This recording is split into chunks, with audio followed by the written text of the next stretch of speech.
Thank you so much for joining us today. We've titled this virtual panel Women in Analytics, and we've brought some superstars for you here today. I'm going to quickly introduce our panelists. Most of you, I'm sure, have access to their full bios that we've marketed, but I'd like each of them to tell you a little bit about themselves, and then we'll dive into some questions. Little housekeeping before we start. If you have questions along the way, please add them to the chat, and we will look to either address them fluidly as we're talking, but we'll certainly save some room at the end to make sure that we can cover those. So we want this to be as interactive as possible. So I'll start with Allison Kozad, who is an optimization engineer at Gurobi. Allison, will you tell us a little bit more about yourself? Sure. So my background is in primarily chemical engineering, and then I focused in optimization in grad school. I did my grad school at Carnegie Mellon in the Chemie department there with a real focus in optimization. I jumped right into industry, so I'll be able to touch on kind of the industrial perspective. And I went to ExxonMobil, where I had a variety of optimization and data science roles. I was there for about 6 years. From there, I am now at Gurobi as an optimization engineer, helping folks use the software better. And I've been there for the last couple of years, so I have a little bit of flavor of kind of a big corporate culture, as well as how it might adapt to a smaller company. Thank you, Allison. Next, I will jump to Suzanne Davidson, who is the Weiss Professor of Computer and Information Science at the University of Pennsylvania. Susan, tell us about yourself. Thank you.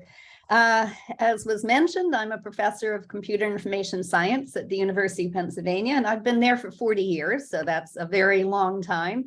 But in those 40 years, I've done a number of different things. And as related to data analytics, I started out in the 90s with a deep interest in bioinformatics. So I started a Center for Bioinformatics and had a lot of collaborations in that space. Then I became deputy dean of the school, where I was able to champion several things to improve the number of women in engineering as a whole. From there, I went to becoming department chair, where I learned all that I didn't know much about managing people. So I learned a lot on the job. And now I am directing a data science master's program. So I have perspectives on sort of data analytics from the very early days when it was really bioinformatics to the present, and a number of different managerial experiences. Great. And then next up, Neha Khanna, who is the Technical Product Manager at Wayfair. Tell us about yourself, Neha. Hi, thank you. Yes, I'm a technical product manager at Wayfair. I'm based out of Boston, Massachusetts. I pursued my undergrad in computer science, and then I really wanted to get deeper or get a deeper understanding of the business-oriented roles like business analyst or data analyst. So that's where I moved from a software engineer to a data analyst position, and I really liked, problem solving. And then I really wanted to get into data science because technology is my forte. I really want to experiment with different tools, technologies, and actually build out products. And from there on, my journey continued as a data scientist. But data scientist was also very tech heavy, and I was looking for a good balance from business and technology. And that's when I found my perfect role as a technical product manager, where I'm building out products, more so tech focused. I'm leading or managing teams of data scientists, data engineers, quality analysts, and even marketing analysts for that matter. But we build out products that drive revenue and organic traffic to Wayfair. So if you're looking for a red couch today, my job is to ensure that Wayfair actually shows up on your Google search results, and you land on Wayfair experience or websites, and you have a fantastic experience overall. So that's about me. Great. And then next, Lisa Mallert, who's the professor and interim chair of the Department of Industrial Engineering at the University of Pittsburgh. Can you tell us a little bit about yourself, Lisa? Sure, of course. Thank you for inviting me, and hello, everyone. So I've had a career 100% in academia. My all my degrees are in industrial engineering. I did my undergrad and my master's at Virginia Tech, and I did my PhD at the University of Michigan. And my research interests have always been on the stochastic operations research methods, particularly Markov decision processes applied in maintenance optimization, which is a fairly traditional industrial engineering application, but also in medical decision-making, clinical decision-making, and health operations. I joined the University of Pittsburgh in 2006, but my first faculty position was actually in the business school at Case Western Reserve University in their operations group. But then I came back to engineering, and I've been very happy here at Pitt since 2006. And I can relate to what Susan said about her experience when she became department chair. I've only been in this role since July 1st, so I am experiencing a lot of the learning on the job. And I'm happy to share my experience with all of you today. Great, I appreciate that. And that's the plan today, is to learn by meeting new people, hearing some of the stories and sharing your experiences. That's how we all kind of progress as individuals. So thank you for being here with us today. So first question, I'll kick it off. I'm going to send this right to you, Susan. What character traits do you use to your advantage in the analytics field? An example being, emphasizing collaboration instead of competition. Oh, you're muted, Susan. Thanks for the question. So I think when I think of analytics, I think of somebody who thinks about things a lot, is very analytical, and perhaps isn't as extroverted as other people could be. And so some of the traits that I've used to my advantage is, my father told me when I was young, knowing my character, he said, don't think, do. Which has been very useful, because I think we tend to overanalyze our next step and whether we can do it. And, we get the spreadsheet of our strengths and the probabilities, and it's too complicated. If your heart is telling you to do it, do it. So that was advice number one, and a trait which has helped me over the years to do things I didn't think I could. For example, department chair. The other trait is connecting with people. So I am not naturally extroverted, I don't think, compared to my husband, who's in commercial real estate. But I really learned that everybody's like that. And so rather than feeling shy and having trouble talking to other people, I get in the habit of walking up to people, for example, students in my class who I don't know, introducing myself and really trying to get to know them. So I think this forcing myself to get to know other people and connecting with them is a huge thing. And the third thing is being myself rather than thinking everybody has to be the same. So as an example, I really like clothes. I always have. I love fashion. Most of the people in my department are dressed like slobs. And, when they complain about what I wear, I say, I'm not going to complain about what you wear. You shouldn't complain what about I wear. So that's just one example. But I have a character. There are things I love to do that are not normal for people in my position. But I think that's part of who I am. I love it. Lisa, I'm going to pass the same question to you. So what character traits do you use to your advantage? Now I want to see what Susan's wearing. That's right. Yes, I wanted to do a twirl or something. So I approach this question, from the perspective of identifying as a woman. And I know when we pre-met, we were careful to phrase this question so that we weren't like stereotyping or excluding other genders from having certain traits or characteristics. And so what I'm about to say is with all of that in mind. So first I thought about just within the Informs organization. I've been a member of Informs since I was a master's student. So we're talking 1995.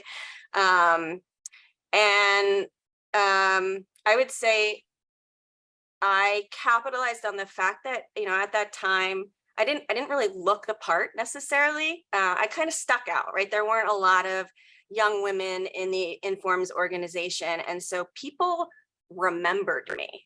you know, because I was like kind of unusual. I mean, I think a lot of that has changed over the last however many years that's been. But I tried to use that to my advantage in that I was able to build my network fairly rapidly because people remembered my name, you know, and it was kind of hard for me to remember all of their names. But rather than making that make me feel conspicuous, I tried to use that as a positive to really try to quickly connect within the Informs organization. Also connected to Informs as a new faculty person, I took advantage of leadership opportunities within the WORMS subdivision. That's the Women in Operations Research and Management Science. So I think I was vice president of meetings or something, which gave me an opportunity to, you know, lead and organize an event, mainly the luncheon, that promotes, you know, women within, you know, data analytics. Wasn't really the buzzword back then, but same field essentially. So that gave me some leadership experience, but also helped me contribute to the development of women in the field. Then kind of changing perspectives here. In my research, I have a son, and when he was first born, and I was learning how to be a new mom, I was paying attention to things surrounding infant nutrition and nursing, and I became very intrigued. I had never even heard of human milk banking, which is, you know, women that have an excess supply donate their milk. And I was like, wow, they were fundraising to build a bank in Pittsburgh at the time. And I just started reading about it because it was relevant to my life at the time. And the more I learned, the more I was like, how can I use my expertise, you know, as an OR person to help this nonprofit network of banks? And so that snowballed into a National Science Foundation grant and all these wonderful connections. And I think it helped me, you know, being a woman, I was quickly able to connect with it's mostly nurses or former nurses that are operating, running, building these banks. And so that was something I was able to use to my advantage to create a meaningful project and an impactful research team. So that was probably the most impactful research I've done and had the most impact. Yeah. And then lastly, I think this is something I'm using more recently. So I inherited this interim chair role, and now I feel responsible for this floor of this building. And I run a very like neat home. And I'm not saying that, you know, a man couldn't create a beautiful home environment. But I, you know, as a woman, I pride myself on like creating a homey environment, a welcoming environment. So I have gone kind of crazy cleaning, you know, cleaning house, like what is happening in here? And also working with our administrative staff to create like a more welcoming environment when we have visitors and seminar speakers and faculty candidates come to our floor, just making sure that they feel safe and well taken care of, and that they have, you know, dedicated space for their things, and just that, you know, expectations are known up front, and just to make us look good as a department by really treating our external visitors well. So those are my thoughts. I love it. Well, next question I'm going to send over to Allison. How do you approach giving and receiving feedback in the workplace? How do you respond if that feedback is maybe delivered in an inappropriate manner? I think that's a good question. And I love giving feedback, solicited or unsolicited, but sometimes it's harder to receive feedback. So I'll start with that, and then I'll chat a little bit about giving feedback. I think for receiving feedback, it's best to ask in advance. If you have a presentation that you're going to give and you know you want feedback, if you wait till the end, you know, someone might be sitting there and, you know, listening to the presentation for kind of other things other than your specific actions during it. So ask them in advance, hey, I'm going to, you know, ping you after this and ask for some tips on how to improve next time. And also ask for clarification. So sometimes when I get feedback, and I'm guilty of this when I give feedback as well, that if it's somewhat negative, it seems to get more and more vague in how it's described. So often it's helpful to kind of ask clarifying questions, and maybe propose ideas on what might fix it, because that might be a good way to kind of tease out additional information. Because really, if someone's willing to give you feedback, they might actually be willing to help you resolve that issue. So kind of consider them a partner in brainstorming ideas on how to improve that area. Yeah, so asking in advance and asking for a clarification are really good in feedback. One thing I will note, I was once told that all feedback is a gift. And over time, I've started to disagree with that.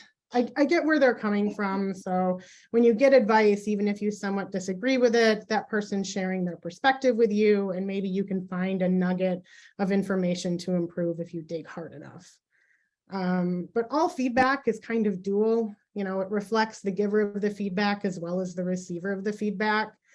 And some feedback might be inappropriate, you know, such as commenting on your clothing or the way that you speak.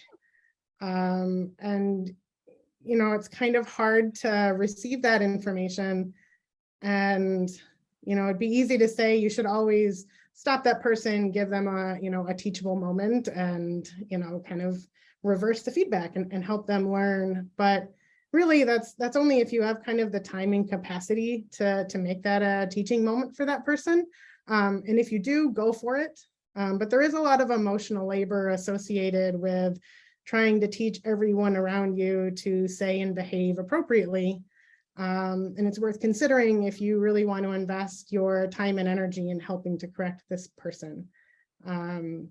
So, you know, kind of makes you a little bit vulnerable, and it is, you know, a decent bit of effort.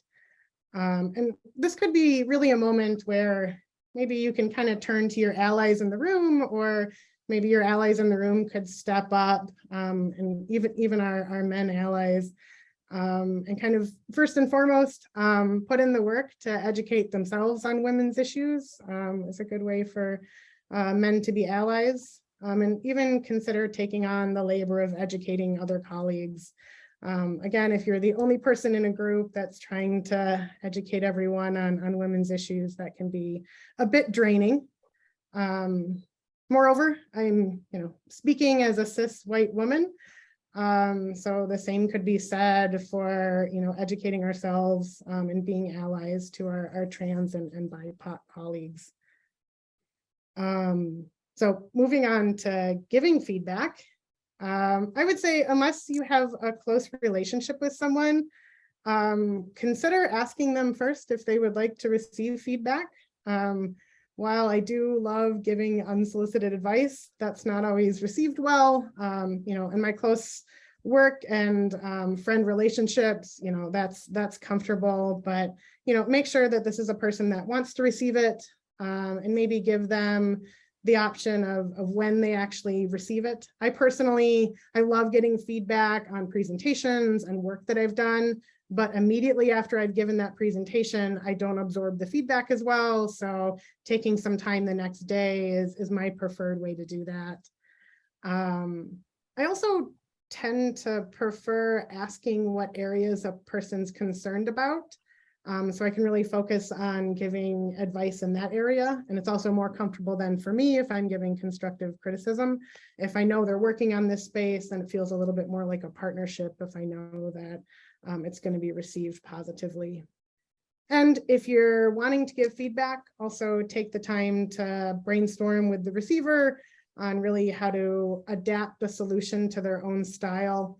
As Susan mentioned earlier, you know, everyone kind of has their own style, and, you know, maybe if you're a direct person, you might be comfortable behaving in one way, but how do you help the receiver of your feedback adapt your advice to their style and their personal preferences? Great. Thank you, Allison. Nay, I'm going to pass the same question to you. How do you approach giving and receiving feedback?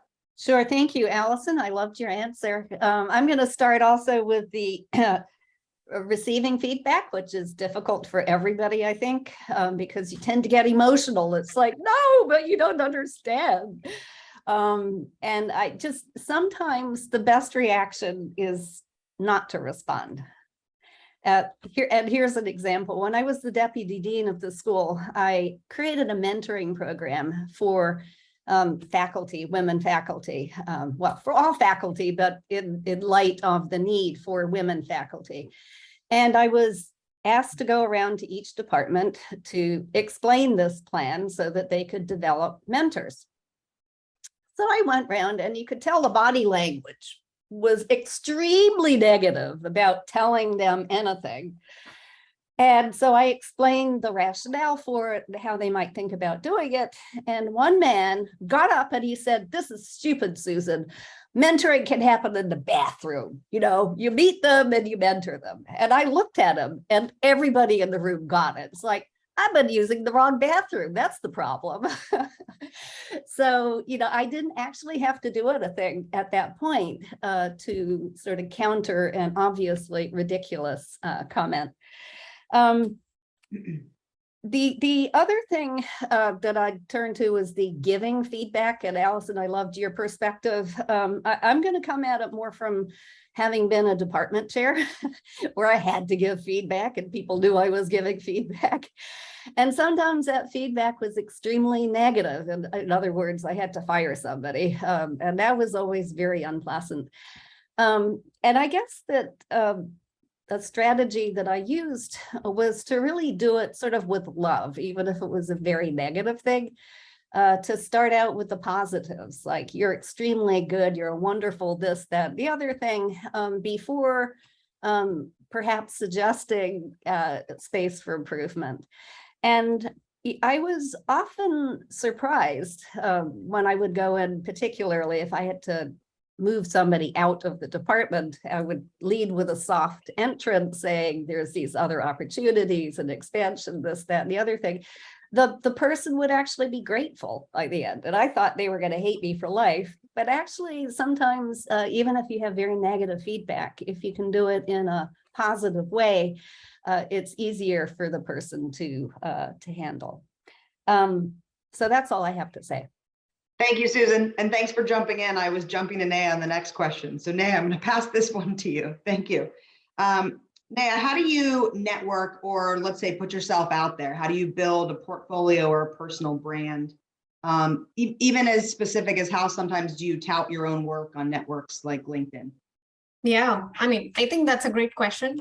But before we even jump on to how to do that, I think it's important to understand that we all have those fears and those insecurities holding us back from achieving our own potential. That's the first thing to acknowledge. And the only way to become, or actually the only way to overcome these personal setbacks is to actually embrace your vulnerability and put yourself out there. You know, asking for chance, asking for opportunity. Many of us would rather sit back and wait for opportunities to come at us rather than seeking those opportunities for ourselves. Perhaps we're scared of hearing the word no, or we're scared of rejection letters, rejection emails, you know, those kind of things. But you know what? Life actually begins at the end of your comfort zone. So business actually revolves around people. It is driven by relationships, which affect every aspect of the business. We got to remember that 85% of the jobs today are actually filled through networking. So make that a big part of your plan. Network internally, network externally. Don't underestimate the value of having an internal connection, because it's important to know the people in your community, in your network, in your family, in your friends, everywhere, right? Even if they're from different business units, show interest in them. Learn about their roles, what they do, what got them to this path that they are today. Engage with them. How are they actually contributing to the business success? You know, that is actually a first step towards expanding your professional network and just like putting out there You could also do that by attending career fairs, networking events. I honestly believe that, these networking events are excellent opportunities for professional growth. You've got to do your homework right in advance, have all those talking points. What is this company? What is this role? What does it do? What are the skills required? And also an elevator pitch, which I believe everybody says that, but make sure that your elevator pitch, the 60-second pitch of introducing yourself, is actually convincing. What will you bring to the table? Networking is always a mutually benefit relationship. Both of the people have to take from each other or learn from each other. It's not just you who are looking out for a job or an opportunity. It's the other person also to ask you, are you actually a great fit? So that is the first thing to go about it, connecting the right way. You have to be genuine, be authentic. You should network as if you actually want to be friends with that person. I remember from my experience when I was navigating job market in April 2020, because I had just graduated from Drexel. And if you remember, that was the peak of the pandemic. Everything went online. Everything went digital. There were hiring freeze. There were people actually shutting their own startups. And I was a part of a startup. I already had a job offer in January, but it was taken back. The offer was actually revoked. And imagine me having to start all over again in April. How do I put myself out there? That was like the big question that I had asked myself. So I really started out by reaching out, nurturing professional relationships, following up, right? I genuinely wanted to know what people in this industry, in analytics, actually do. What are their roles? What are the responsibilities? And really taking all of that back home to understand, do I have the right skills? If I don't, what can actually get me there? So I feel it's a loop that you connect, you learn, you take it back, and you unlearn and learn, and again go and connect as a follow-up. So those are some of the things on the networking side. And how do I build a personal brand or a portfolio, which I believe is also critical, right? You just don't want to be on LinkedIn as a to-do list to take care of. Hey, I'm only going to be making sure my LinkedIn is active only when I'm looking out for a job or a new opportunity. An active presence on pages like LinkedIn has been proven to be very, very critical, because your LinkedIn has all the sections you need to build out a brand for yourself, your experience, your story, your portfolio, your resume, your connections, right? You go to share all the content on those pages that engages and attracts people from that related business to talk to you, right? You're sharing your insights, you're sharing your opinions.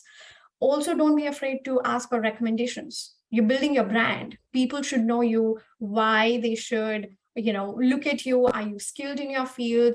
It actually is a very important section on LinkedIn, the recommendation. It actually helps define your personal brand, because it shows others that, yes, you're skilled at this job, right? And then the last thing I would add to this is looking out for different communities. Women in analytics, women in tech, in firms is a great platform, right? You're building a name for yourself through these different communities, because you're connecting with so many, I believe over 35 people in this room here, right? And everybody gets to know each other that way. You also follow up on what are some of the things that you learned, sending whether a thank you note or something that, hey, you know what, you talked about this and I really liked it. I really want to be a part of your network. So don't miss out on that. Get your face out there in the community you want to interact with, and build personal relationships. So they both go hand in hand. So that is actually my quick take on that question. Thank you. Great advice. Allison, I'm going to pass the same question to you. How do you network or put yourself out there? Thanks. And yeah, I liked your comment on life begins at the end of your comfort zone, because networking is 100% not my comfort zone. So it's definitely something that I have to kind of stretch to do. But I think it is really valuable for all the reasons that you had mentioned. And in terms of it being uncomfortable, I've just kind of learned to embrace it, occasionally make a joke out of it, because as Susan mentioned, not everyone is this comfortable extrovert. So the person you're talking to might currently also be uncomfortable or have gone through the same thing. So I'll usually make a joke of it and try to move on from there. But to grow my network, my three main strategies. One is at work. I try to say yes to opportunities that involve working outside of my team or outside of my company. So this could be saying yes to doing recruiting or joining interdepartmental teams. If you need a contact on the technical team and to the sales team, I'm there for it. I'll get to know sales, I'll get to know some of their challenges and get to know that team. As Lisa mentioned, joining an organization like Worms is a really good way to meet folks at other companies that might have similar challenges to what you do. I jumped on joining this panel. I wouldn't have met these lovely women in front of me now had it not been for that. So really any opportunity to meet people or learn a thing that would be tough to do from where I normally sit is a good way to start growing your network. I also kind of barnacle myself to interesting people. And so sometimes this comes in the form of courting a mentor or, pinging someone on LinkedIn because you heard them in a panel and you thought they seemed interesting to talk to, and just, asking for a half hour of their time, and really listening. I find it an easy starter to, say, I would love to know more about your current job and how you got to where you are, to really kind of understand how maybe I could navigate the space to get to a similar type of position or things along those lines. At ExxonMobil, you could network 100% just within the company. It is a huge company. And it's easy to try to put a lot of your focus into networking with people that have a lot of decision influence. But I would recommend actually, and I got this advice when I started as well, connecting with your peers. Those are going to be your most mutually beneficial networking folks. And kind of as you progress in your career, those are the folks who are going to be in influential positions. And so it's a lot more natural to kind of network at that level and not just focus on folks that might be in kind of higher, more influential positions. And I'm a little embarrassed to say it, but every time I have a networking call, or I'm going to kind of cold LinkedIn somebody because they said something I found interesting and I just want to know more about them, I have to pump myself up a little bit. So I tell myself I am just an utter delight to be around. I have sticky friendships. And, they might enjoy meeting me too. And if there's a lull in the conversation, I can always pepper them with obscure animal facts, which everyone loves, and I have piles of them in my head. So I always have kind of backup topics to discuss, and a lot of it is listening to the folks that I'm talking to and kind of getting to know their stories.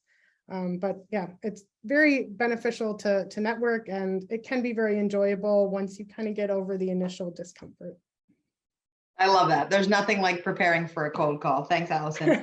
So our last prepared question, and then hopefully we'll have some questions pop on the chat from the audience. But Lisa, I'll give this one to you. If you could go back in time, what career advice would you give to your younger self? Or said another way, what advice would you give to a woman who's currently in the early stages of her education or career in analytics?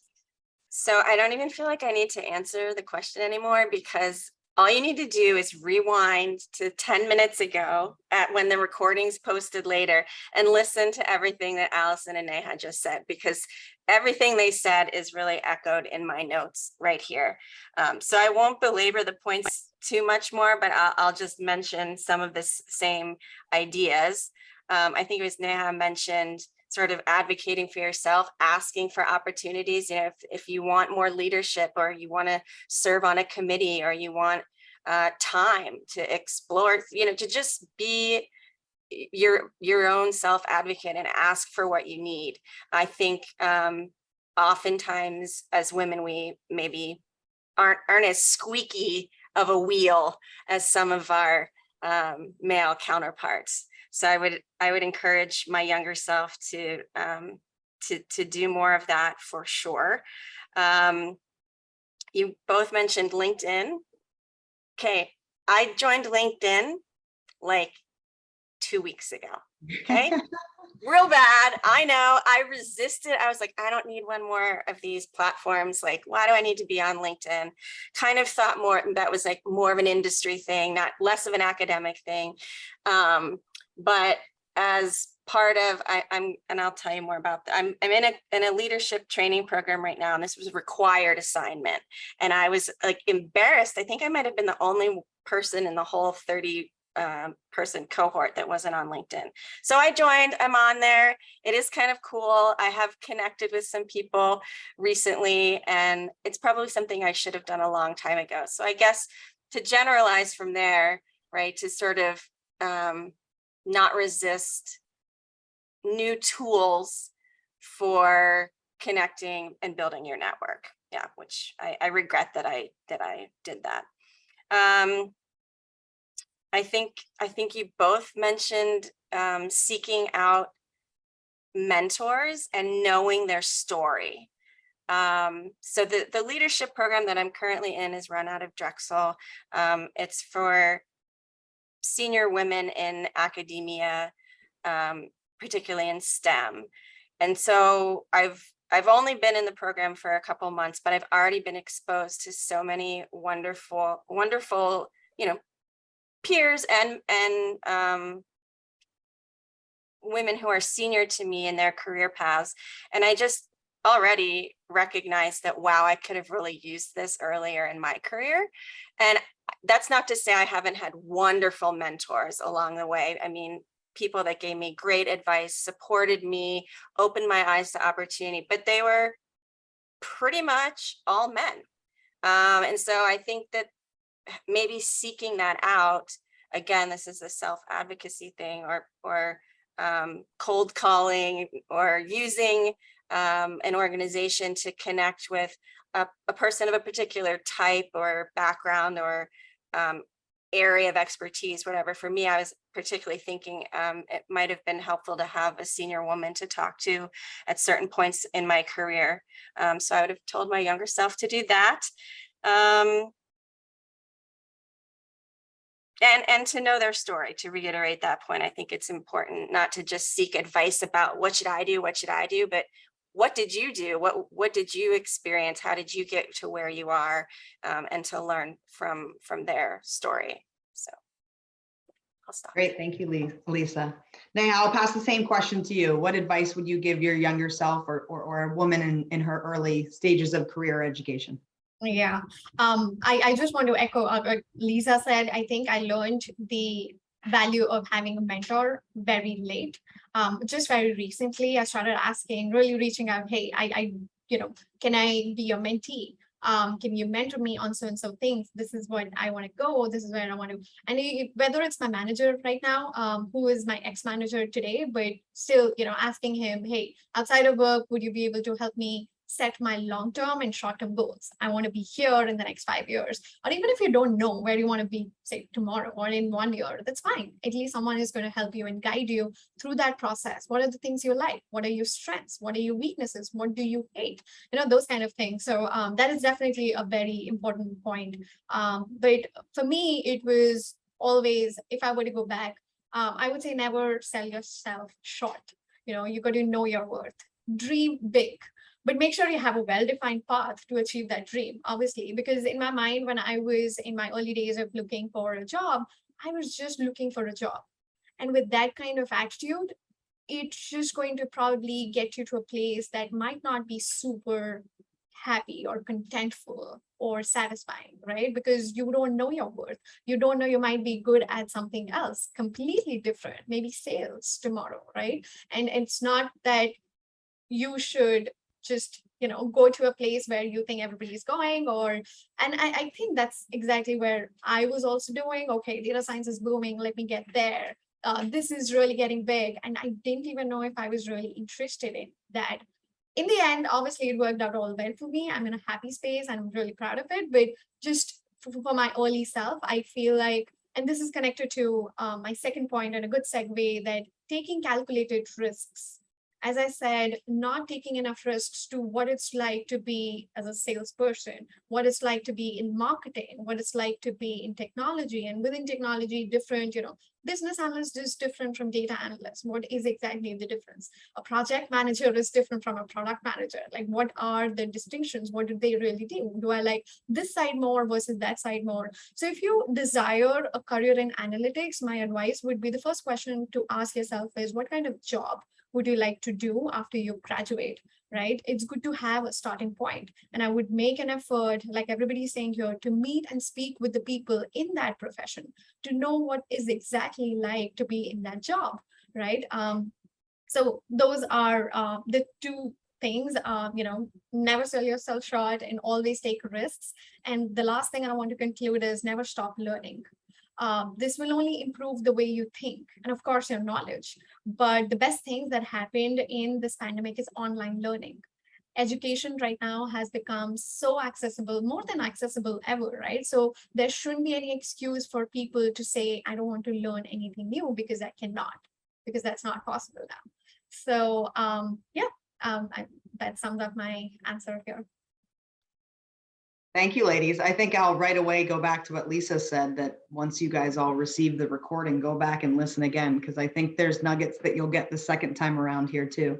I don't see any questions right now on the chat, but I wanted to open it up one more time. And to those of you on the call, I'll say, come out of your comfort zone and ask us a question, because I know these ladies will have some important words. Go ahead, Lisa, did you raise your hand? Do you want to say something?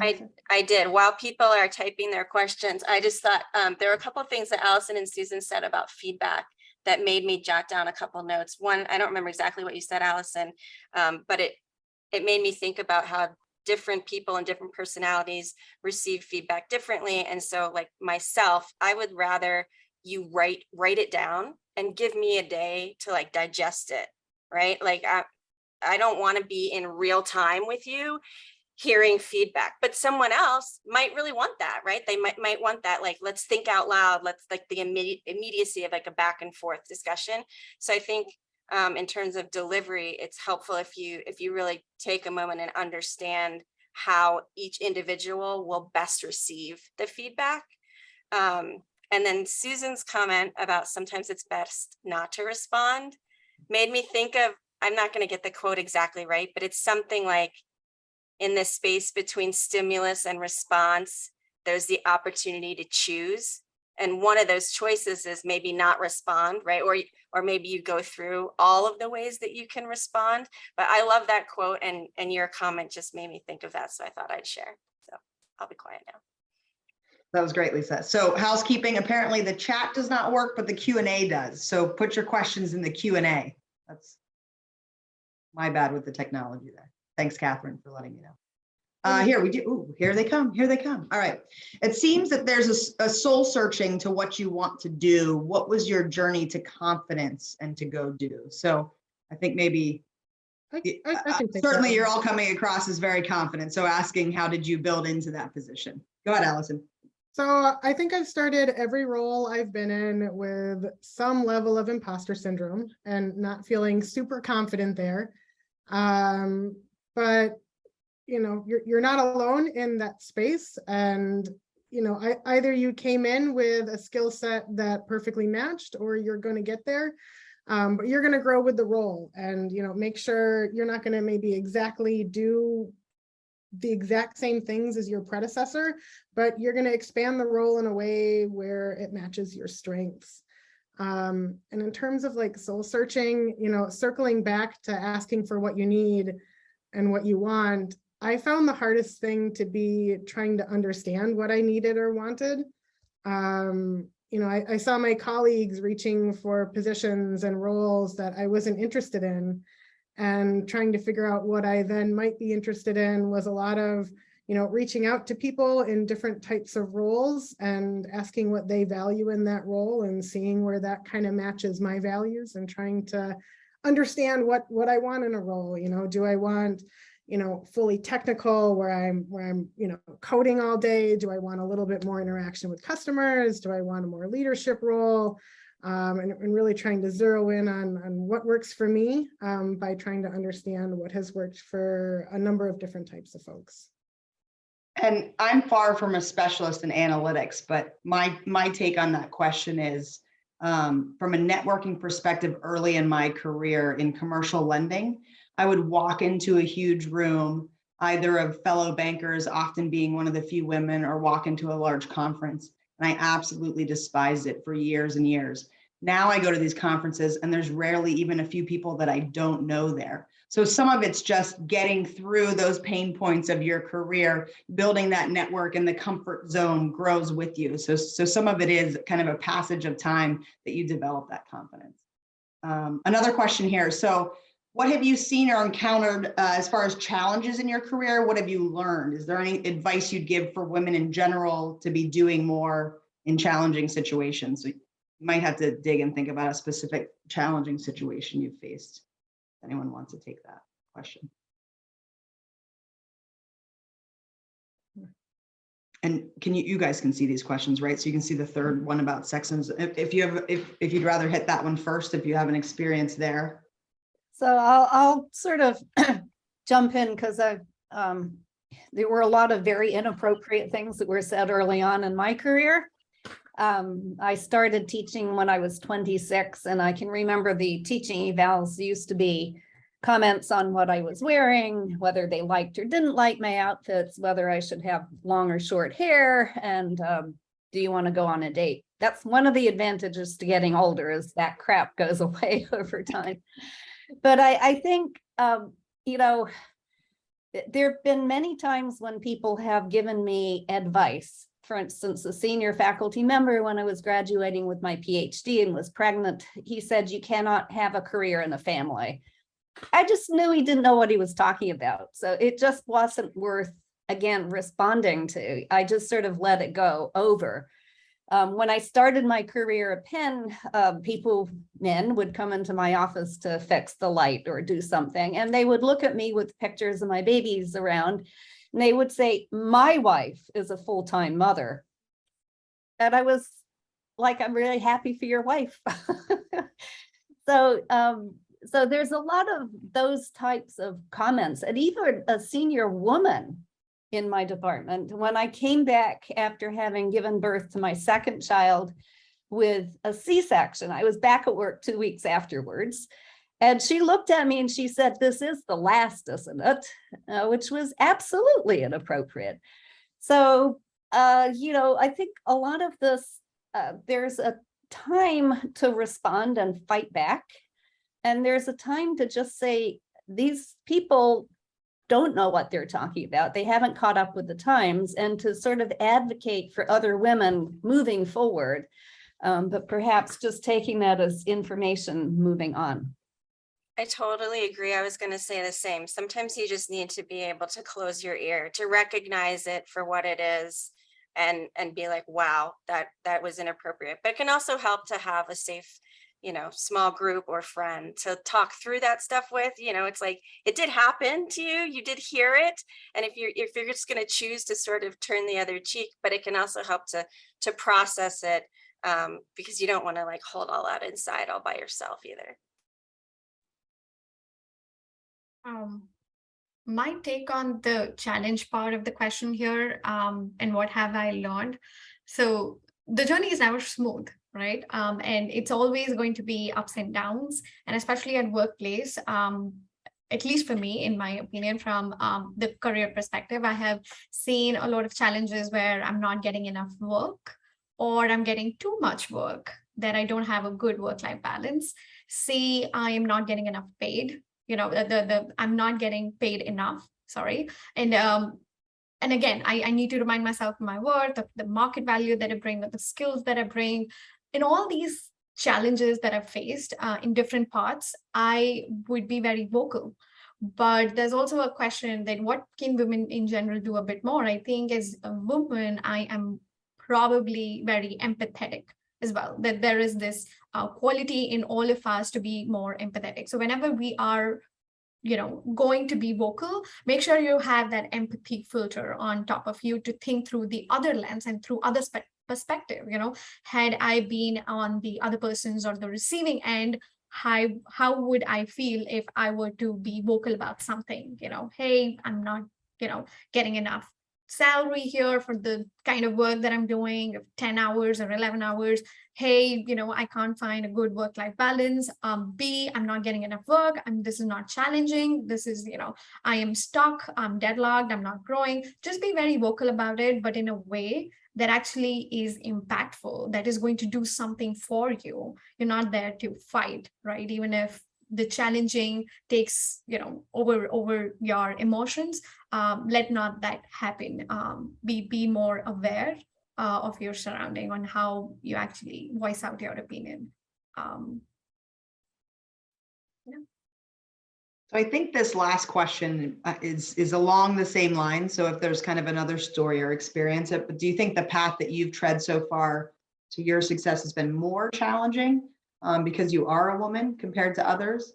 If yes, how did you overcome it? I felt still sometimes that I'm asked to serve on a committee or in a particular role because it's like, oh, we need a woman on that committee. You got to have at least one.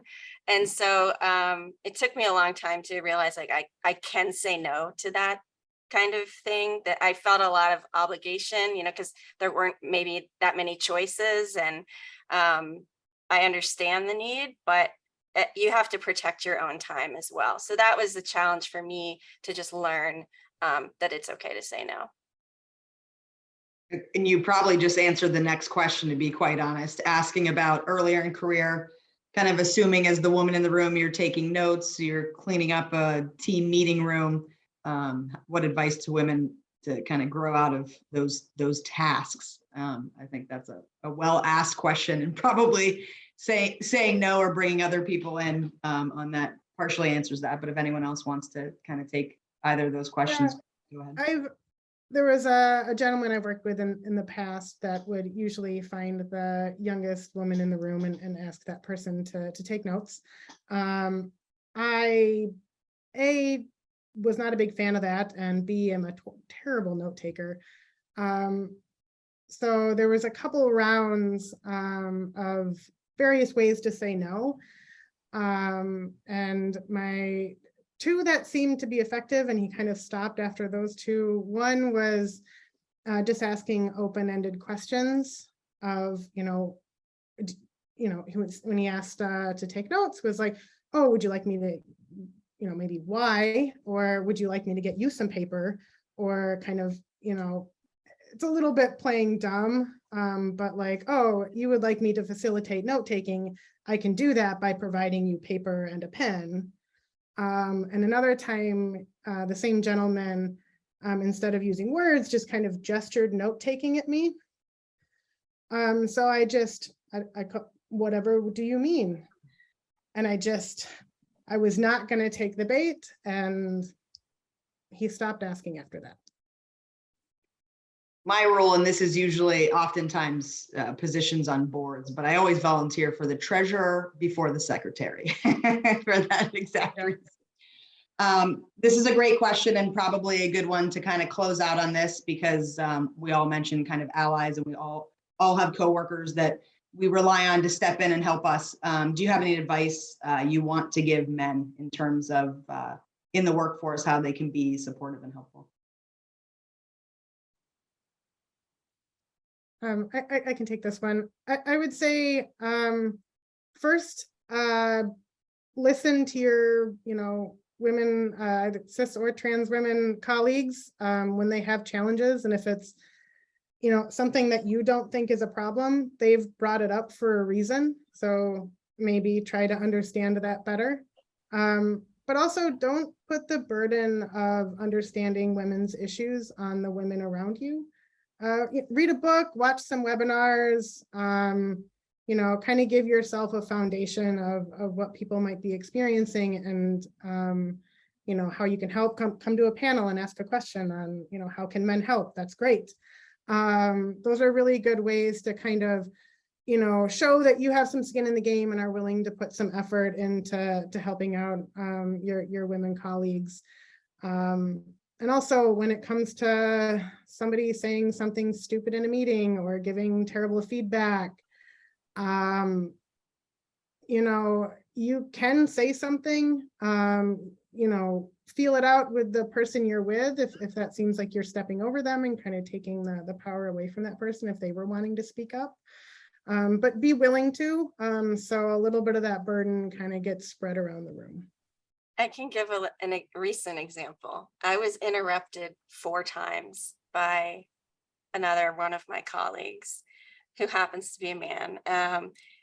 And my phone exploded because all of the other people in the room were texting me. What the hell? Like, what? Can you believe that? That was the 4th time. And it's like, after the meeting, I was like, yeah, you guys, I know it was happening to me, but why didn't you say anything in the moment, right? Like, it would have been a lot. I really appreciate everybody recognizing it and saying something to me, but I was like, you could have politely or tried to say, hey, so-and-so, could we hear Lisa's final thoughts on that or whatever? So little things like that, yeah. And another example along the same lines, women often get ignored when their input is given, for example, in a faculty meeting. And I think it's helpful, this has happened to me, where people are, I say something, conversation goes on, some male then says it, and everybody thinks it's a wonderful idea. And a male advocate who said, well, actually that was Susan's idea earlier. I'm glad we came back to it, to sort of underscore the role that you've had in whatever is being developed. We have one last question, a couple minutes here. And I don't know how much experience we're going to have here to answer this, but please step up. So the question being, as we work across the globe, how challenging has it been as a woman to work with people of different cultures, or just cultures where women are treated even different than in the US? And how have you managed a balance to go about your work in that situation? Most of my work has really been US based, so I don't have a basis to. I've worked with in a number of different cultures. France, I've lived extensively, France, Switzerland, Israel.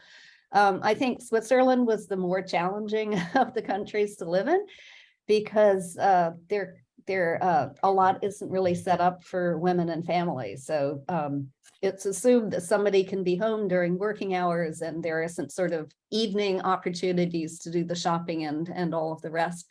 I also had girlfriends who were faculty members at Lausanne, whose colleagues would say to them, what's the matter? Why aren't you married? And assumed that she was only working because she wasn't married. So again, for me, it was not an issue. I'm old. It really, people don't hassle me that much. And I'm pretty oblivious to what people are thinking. But I can see that in other cultures, and for example, was Switzerland, of the 3 that I've lived in, can be very challenging. When was that, Susan? The Switzerland was 7 years ago. Wow, that recently. I kind of had the opposite experience. I spent the majority of 2017 in the Netherlands, and I thought they, as a society, compared to the US, had a much better work-life balance. And so I felt like I had a lot more freedom there to, tailor my hours to, my son was 4 at the time. And I just felt that their systems were better set up to support women and men, families where there was a lot of work going on with young kids. So I had a great experience in terms of that aspect.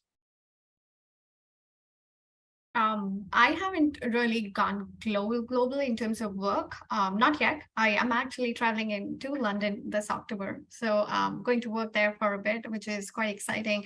But I think I have also, although worked with a lot of people from different cultures. So I'm an Indian and I work with, say, an American or someone from, say, London, right? They're British or any in my team, I have people from Brazil, I have people from Africa, all kinds of different cultures coming together to work. And the good part of how you handle differences in different cultures in a good way is to be curious and learn about their cultures first, be the big person to learn, hey, how is it done this way on in your culture versus your, situations, and so on and so forth, to put that first foot forward to you're curious about them.